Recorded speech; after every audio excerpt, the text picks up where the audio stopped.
नमो नमः। आज हम कौटिल्य अर्थशास्त्र के विषय में कुछ जानकारी लेंगे। ये कौटिल्य अर्थशास्त्र जैसा कि नाम से ही विदित होता है कि कौटिल्य के द्वारा लिखा गया है। तो चलिए जानते हैं कौटिल्य अर्थशास्त्र के विषय में। आचार्य कौटिल्य का महाव्यक्तित्व एक पारंगत राजनीतिज्ञ के रूप में भी जाना जाता है।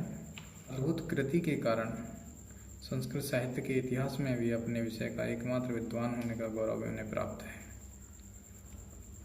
कौटिल्य द्वारा नंद वंश का विनाश और मौर्य वंश की प्रतिष्ठा से संबंधित विष्णु पुराण में महाभदंत और उनके 9 पुत्र 100 वर्ष तक राज्य करेंगे। अंत में कौटिल्य नामक एक ब्राह्मण उस राज्य परंपरा के अंतिम उत्तराधिकारी नंदवंश का विनाश करेगा। नंदवंश के समूल विनष्ट हो जाने के उपरांत उसकी जगह मौर्य वंश के पहले प्रतापी शासक चंद्रगुप्त का कौटिल्य ही राज्य अभिषेक करेगा।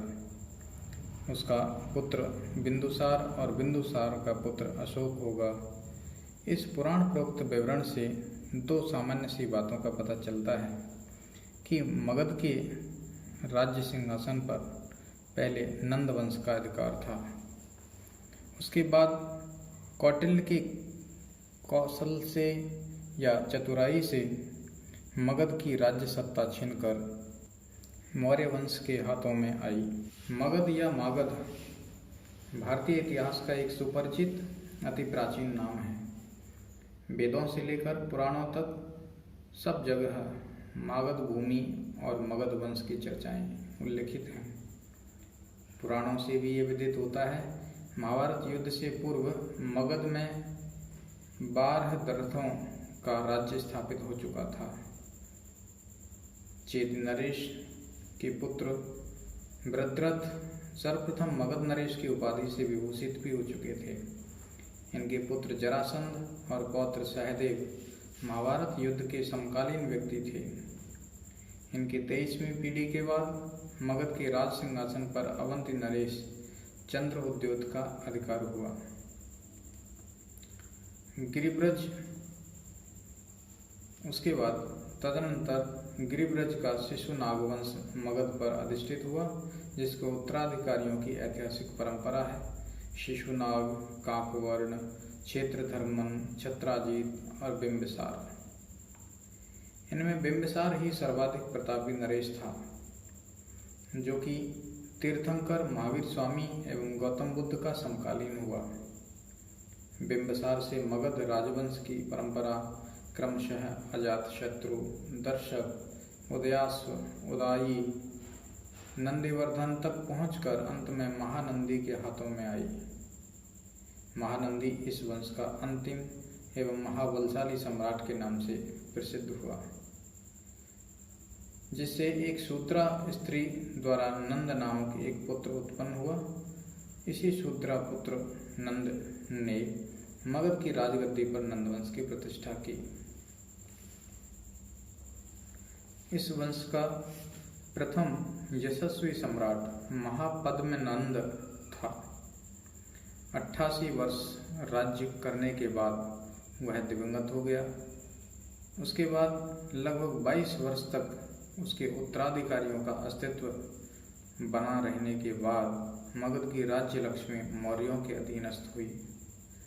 चंद्रगुप्त मौर्य वंश का पहला सम्राट हुआ, जिसको पंचनद की ओर से नंद वंश के विरोध में खड़ा कर स्वाभिमानी ब्राह्मण पुत्र चाणक्य मगध की ओर लाया।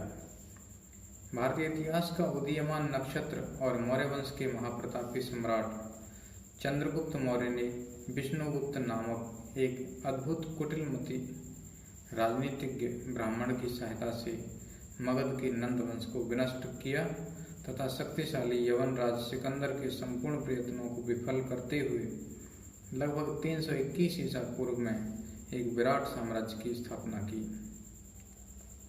जिसको इतिहासकारों ने मौर्य साम्राज्य के नाम से पुकारा। चंद्रगुप्त सामान्य क्षत्रिय वंश से प्रसूत था, लगभग 24 वर्ष तक मगध की राजगद्दी पर उसका एक छत्र शासन रहा।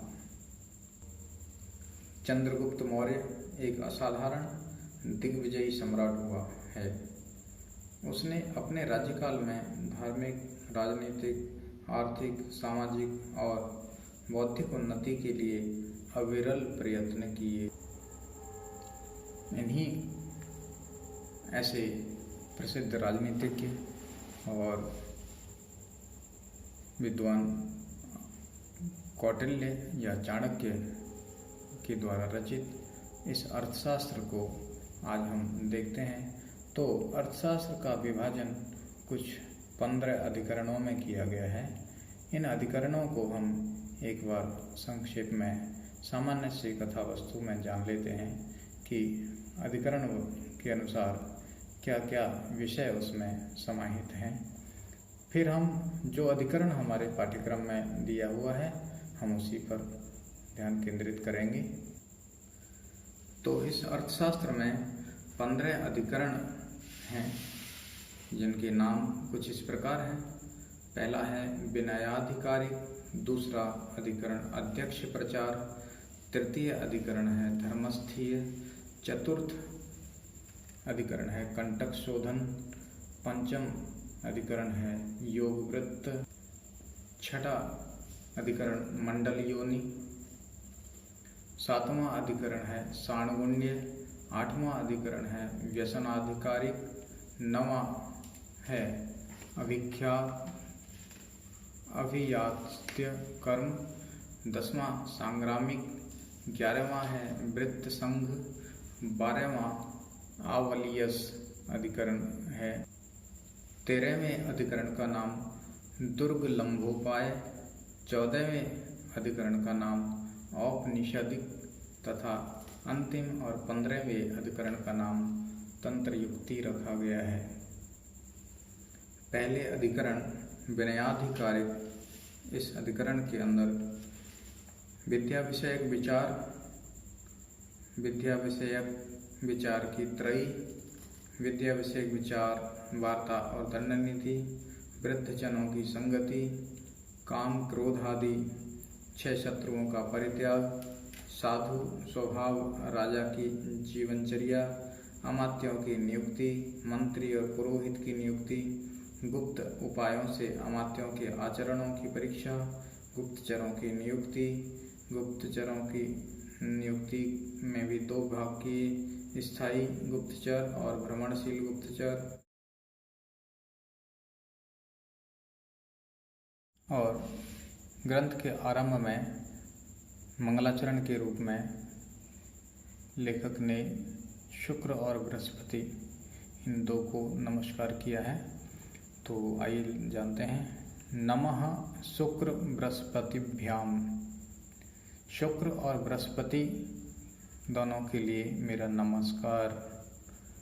यहाँ देखें कि नमः के योग में चतुर्थी विभक्ति का द्विवचन प्रयुक्त हुआ है।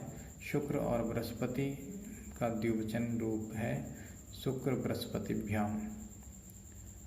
पृथिव्या लाभे पालने च, पृथ्वी के लाभ यानी प्राप्ति और पालने उसकी रक्षा या पालन करने में या पालन करने के लिए यावन्ति अर्थशास्त्राणि, जितने अर्थशास्त्र पूर्वाचार्य पूर्व के आचार्यों के द्वारा प्रस्थापितानि बनाए गए,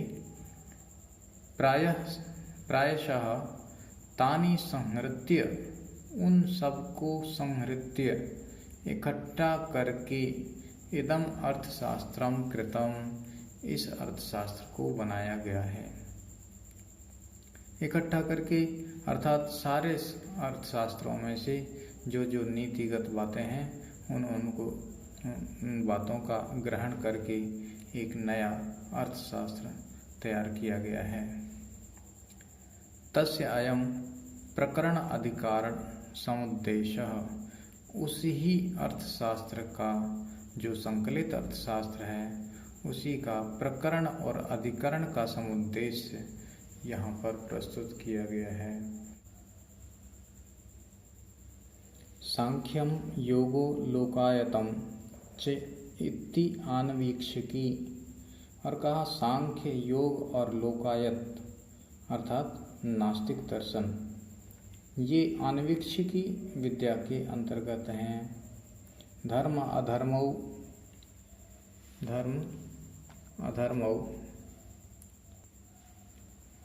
तो धर्माधर्मौ त्रयी अर्थानयो वार्तायां नयापनयो दंडनीत्याम,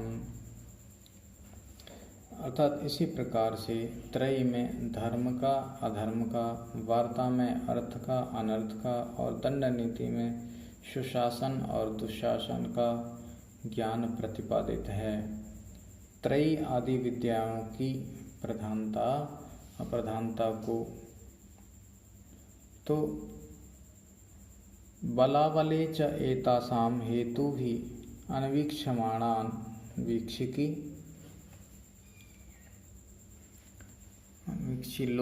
लोकस्य उपस्करोति व्यसने अभ्युदये च बुद्धिम अवस्थापयति प्रज्ञा वाक्य क्रिया वैसारध्यम च करोति।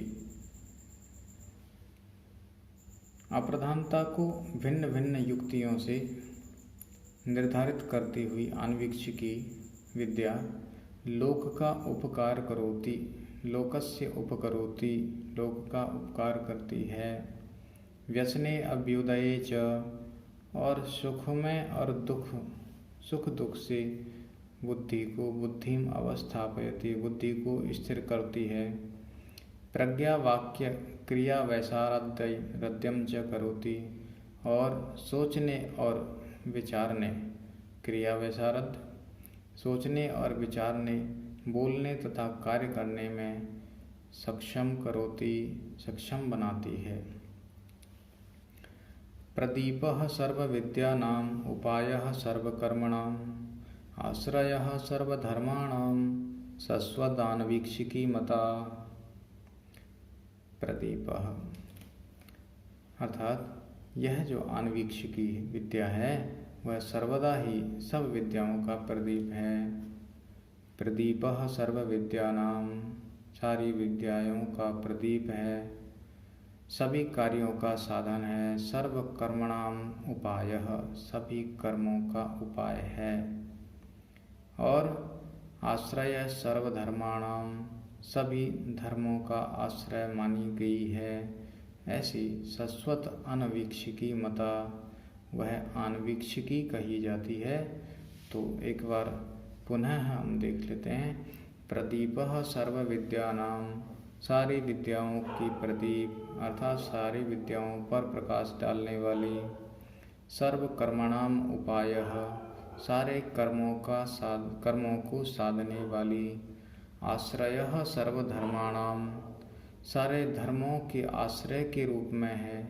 शाश्वत आन्वीक्षिकी मता, वही विद्या आन्वीक्षिकी विद्या कही गई है। इति कौटिल्य अर्थशास्त्रे, इस प्रकार कौटिल्य के अर्थशास्त्र में प्रथम अधिकरण में इस विद्या समुद्देश के रूप में आन्वीक्षिकी की स्थापना करने का यह प्रथम अध्याय समाप्त होता है। इस तरह से प्रथम अधिकरण का नाम क्या रहा? विनयाधिकारिक नामक इस प्रथम अधिकरण में यह पहला अध्याय जिसमें आन्वीक्षिकी स्थापना को बताया गया। इसके बाद हम अगले वीडियो में दूसरे अध्याय को पढ़ेंगे। दूसरे अध्याय में हम त्रयी की स्थापना के विषय में पढ़ेंगे। तब तक के लिए हम विराम करते हैं और मिलते हैं अगले वीडियो में। तो सब विद्यार्थियों को धन्यवाद, और इन सब को एक बार घर पर दोबारा से हम बार बार पढ़ते रहें, देखते रहें, सुनते रहें। अगर आपको कुछ समझ में आए तो अपने साथियों को, अपने दोस्तों को इस वीडियो को शेयर करें, और यदि पसंद आता हो तो लाइक करें। और हमारे चैनल अगर सब्सक्राइब नहीं किया है तो सिद्ध संस्कृतम को आप सब्सक्राइब करें। धन्यवाद।